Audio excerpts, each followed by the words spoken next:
Best comic book movie villain ever? I can't think of a better one. I'll take it a step even further. It's the best performance in a comic book movie of all time.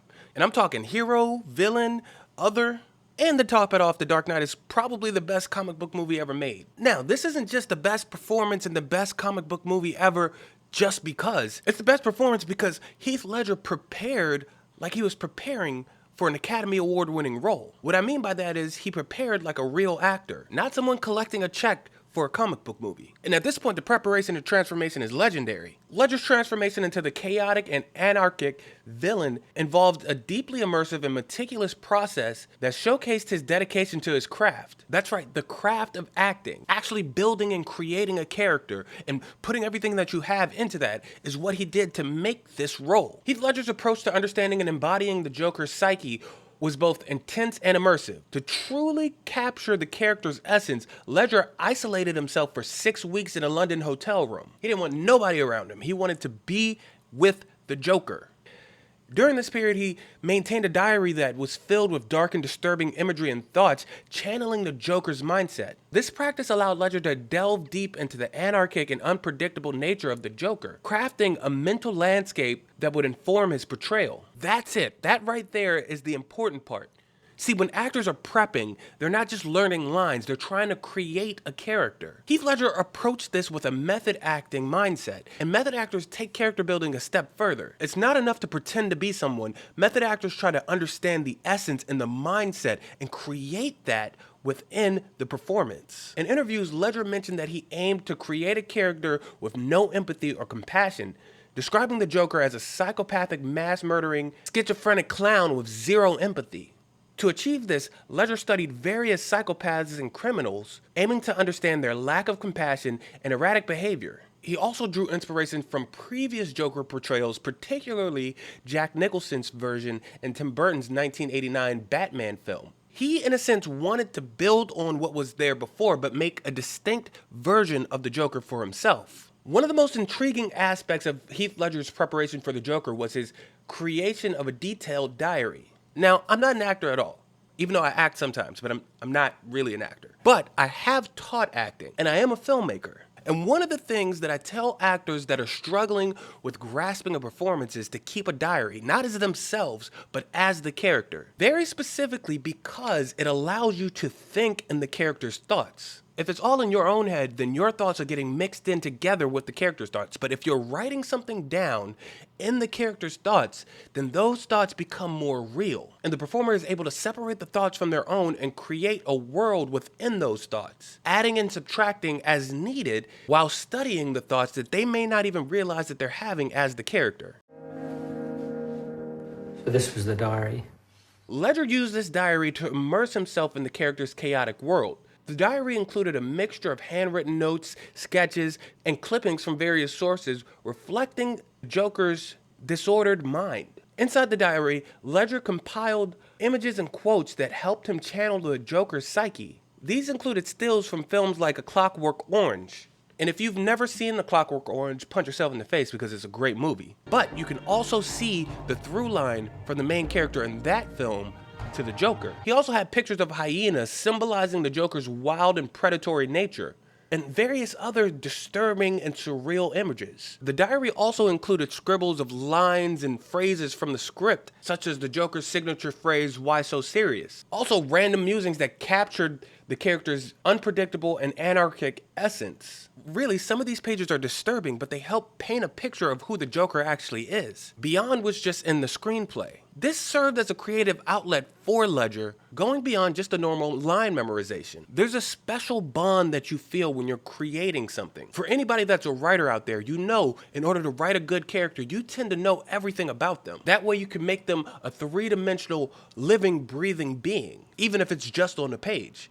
That's exactly what Heath Ledger was doing with this diary. He was using words and images to create a fictional psyche that he could understand and study in order to portray the character. This allowed him to explore the depths of the Joker's mind, and it also served as a practical tool to maintain character continuity during filming. This was an important aspect of him creating this character because it helped him stay in character, and it also helped him realize and deliver the unpredictable intensity of the Joker. During all of this, while he was trying to get the mental transformation down, he was also working on the physical transformation of the Joker. Ledger's physical transformation was easily as critical as the psychological. The character's iconic look featuring disheveled green hair, smeared face paint, and Glasgow smile scars required hours in the makeup chair. Ledger collaborated closely with makeup artist John Calione Jr. to develop a look that was both menacing and believable. The smeared makeup was deliberately designed to appear as if the Joker applied it himself, adding to the character's chaotic and unhinged appearance. Beyond that, Ledger experimented with various vocal tones and mannerisms to perfect the Joker's distinct voice and presence. He adopted a higher pitch, almost sing-song tone that contrasted sharply with his usual voice. Villain is, and I think that's the movie's trying to preserve his mystique in that way. I just want her to know that I don't care about the scars. Leading to an eerie and unsettling quality in the character. Ledger also developed the Joker's erotic body language, characterized by jittery movements and an almost predatory stance, which further emphasized the unpredictability of the character. At the time, many people spoke about the casting of Heath Ledger as the Joker. A lot of people knew him as the guy from 10 Things I Hate About You, not realizing how serious of an actor he was. Heath Ledger was seen as a heartthrob to many. So to have this level of dedication that transformed him from that heartthrob into this psychopathic character with very distinct movements and characteristics very different from anything that he had done before was amazing. I think the physicality was one of the main reasons why this character stuck with so many people. It's a similar thing with Daniel Day-Lewis, right? Every single role that Daniel Day-Lewis plays, he develops a new physicality to go along with the psychological aspects of the character. Within a movie, the psychology of a character is slowly being revealed to the audience, but we always notice the physicality, which separates them from other people in the film and other characters that they played before. The way they walk, talk, and carry themselves is the first barrier for the audience to accept a character as real. Of course, his portrayal was universally praised by critics and audiences and won him a posthumous Academy Award. But the ability to humanize an over-the-top cartoonish character from the comic books was beyond what anybody had ever seen in a comic book movie, and really, I don't think it's been done since. I mean, of course, Joaquin Phoenix's Joker is also down-to-earth and realistic, but even Joaquin Phoenix says that Heath Ledger was the inspiration for his, going as far as to call Heath Ledger one of his favorite actors. But most comic book movies, even the more grounded, realistic ones, have villains and characters that don't really seem that realistic.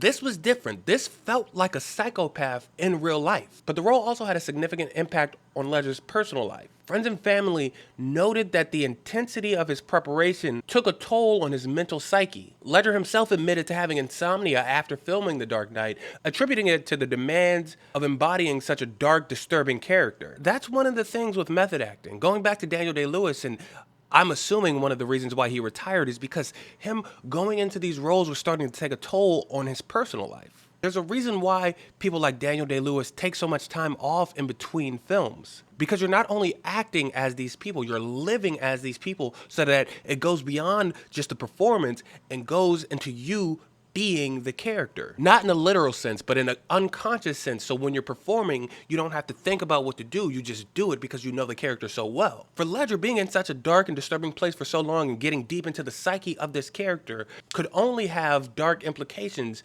on his own psyche. When you're trying to unconsciously portray a character, a lot of that sticks with you for a long time. You hear of method actors taking months and sometimes years to shake off a character. And unfortunately, that's what happened with Heath Ledger. But I don't want to focus on the negativity. I want to focus on the positive aspects of this performance. You know, he inspired the aforementioned Joaquin Phoenix and even Jared Leto to go further into the role of the Joker. It seems at this point, if you're not a method actor, you can't play the Joker. But I'm not sure that anybody will actually ever be able to match that level of dedication and intensity to this type of role. It's such a beautiful and menacing performance and one of the greatest of all time. And it shows a performer's dedication to their art beyond what the normal standards are. I tell you, if people had this level of dedication for anything that they do, they're gonna go pretty far. And from everything I've heard, Heath Ledger put this level of dedication into all of his performances. You know, he pretty well locked himself up in a hotel in his apartment for a month or so. That was typical of Heath on any movie. He would certainly immerse himself in the upcoming character. That level of dedication and commitment and the desire to put on such a great performance for an audience is one of the reasons why he's one of the greatest actors who's ever lived.